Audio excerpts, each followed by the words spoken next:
नमस्कार दोस्तों, अभी चुनाव का समय चल रहा है और काफी सारे पॉलिटिकल लीडर्स अपना फायदा या नुकसान देखकर पार्टी में रह या फिर उसे छोड़ रहे हैं। और पिछले कुछ दिनों में सबसे ज्यादा लोग कांग्रेस पार्टी से बाहर आए हैं और पार्टी से बाहर आते ही उन्होंने कांग्रेस पार्टी पर कुछ ज्यादा ही एलिगेशंस लगाए हैं। अभी हाल ही में आचार्य प्रमोद कृष्णम कांग्रेस पार्टी से बाहर आए हैं और आते के साथ उन्होंने जो कहा है पहले आप वो सुनिए। मंदिर का फैसला आया, राम मंदिर बनना शुरू हुआ। उसके बाद राहुल गांधी जी ने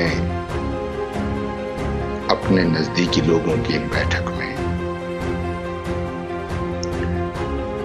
अमेरिका के रहने वाले अपने एक शुभचिंतक के कहने पर, इशारे पर, सलाह पर यह बात कही थी कि अगर हमारी सरकार बनती है तो हम सुपर पावर कमीशन बना करके राम मंदिर के फैसले को पलट देंगे। अब ऐसा नहीं है कि आचार्य जी ने ये पहली बार कहा है। राम मंदिर के प्राण प्रतिष्ठा के समय भी निमंत्रण आने के बावजूद कांग्रेस के न जाने पर उन्होंने विरोध जताया था और उसी समय के बाद उन्होंने पार्टी छोड़ भी दिया था। और बस वही नहीं, एक के बाद एक कांग्रेस पार्टी के कई सीनियर लीडर्स कांग्रेस पार्टी के उसके हिंदू विरोधी रवैये के कारण छोड़ रहे हैं। अभी कुछ दिन पहले राधिका खेड़ा जी ने भी कांग्रेस पार्टी को छोड़ा है। वो कांग्रेस पार्टी में लगभग 20 सालों से थी और उनका भी यही कहना था कि जब वो राम मंदिर के दर्शन के बाद वापस पार्टी ज्वाइन करी थी, उनके साथ भेदभाव किया गया था, यहाँ तक कि उन्हें कमरे में बंद कर दिया गया था। और ऐसा भी नहीं है कि ये ऐसे नेता हैं जो पार्टी बदलते रहते हैं। जैसा कि मैंने कहा, ये लगभग 20 सालों से कांग्रेस पार्टी में थी और कई बड़े जगहों पर कांग्रेस पार्टी का एक बड़ा चेहरा बनकर उभरी थी। इसी प्रकार से अक्सर टीवी डिबेट में शामिल रहने वाले गौरव वल्लभ भी कांग्रेस पार्टी को छोड़ने के बाद हमें कुछ ऐसे ही कहते नजर आए थे। उनका कहना था कि कांग्रेस पार्टी में आए दिन सनातन धर्म का अपमान होता है और इसके खिलाफ चुप रहने को बोला जाता है। कहीं न कहीं उनका भी यही कहना था कि राम मंदिर जैसे भव्य कार्य में न जाकर भगवान राम का कहीं न कहीं अपमान किया गया, जिसके कारण उन्होंने पार्टी छोड़ दिया।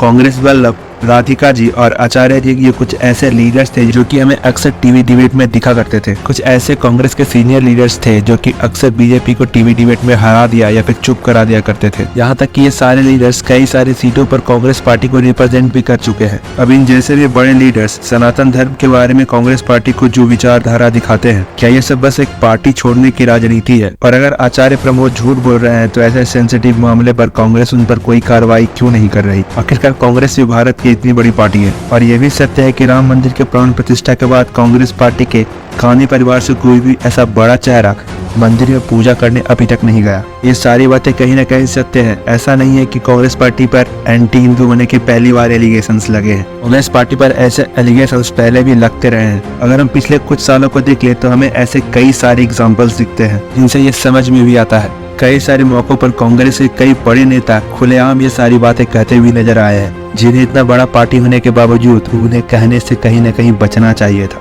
राहुल गांधी एक बार भारत आए अमेरिकी नेताओं से मिल रहे थे, जिसमें अमेरिका के राजदूत टिमोथी रोमन भी थे। राहुल गांधी ने उस समय कहा था कि भारत को लश्कर-ए-तैयबा जैसे आतंकी संगठन से ज्यादा कट्टरपंथी हिंदू संगठनों से ज्यादा खतरा है। ये बातें साल 2010 की है और गौर करने वाली बात यह है कि उसी 10 साल में यानी 2001 से 2010 के बीच पाकिस्तानी आतंकी संगठनों ने भारत पर एक के बाद एक कई बार हमले किए थे। ये आतंकी हमले कुछ ऐसे हमले थे जिससे भारत को काफी ज्यादा नुकसान हुआ था, या फिर मैं ये कहूँ कि भारत को काफी ज्यादा नुकसान पहुंचाने की कोशिश की गई थी। जैसे 2001 में पार्लियामेंट अटैक, फिर साल 2006 में मुंबई ट्रेन ब्लास्ट, फिर साल 2008 में मुंबई का नामी 26/11 का हमला, फिर अहमदाबाद सीरियल ब्लास्ट। ये कुछ ऐसे 2001 से 2010 के बीच हुए हमले थे जो कि भारत देश को सोचने पे मजबूर कर रहा था। और ऐसे में राहुल गांधी अमेरिकी राजदूत को ये बता रहे थे कि देश को असली खतरा हिंदुत्ववादी से है। और ऐसा बस राहुल गांधी ने नहीं किया था। उसी साल कांग्रेस के एक और लीडर सुशील कुमार शिंदे ये बोलते नजर आए थे कि बीजेपी और संघ के कैंप में हिंदू आतंकी की ट्रेनिंग होती है।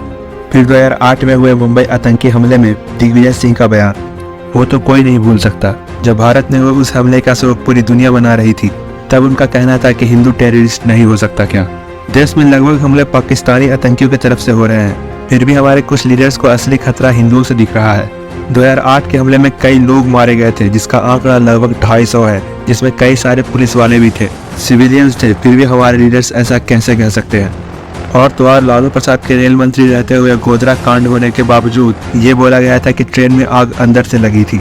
मतलब जो सच सबके सामने है उसमें भी हिंदू ही दोषी है और दूसरा पक्ष जो कि सच में जिम्मेदार है उसे क्लीन चिट दे दो। और अगर हम सम्मान की बात करें तो कांग्रेस पार्टी अपने लीडर्स के भाषण में ऐसे ऐसे लोगों को सम्मान देते दिखती है जिसे हम भूल कर रोटी ना दें।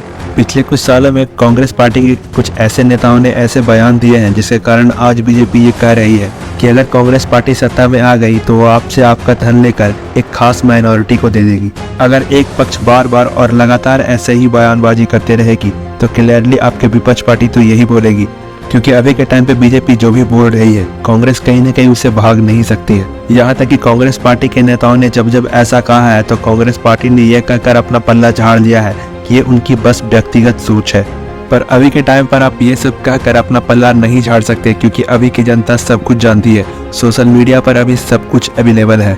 आपका इन सारी चीज़ों पे क्या कहना है आप मुझे कमेंट कीजिए। अगर आपको ये वीडियो अच्छा लगे तो इसे लाइक कीजिए, अपने दोस्तों में इसे शेयर कीजिए और हमारे चैनल को सब्सक्राइब कीजिए।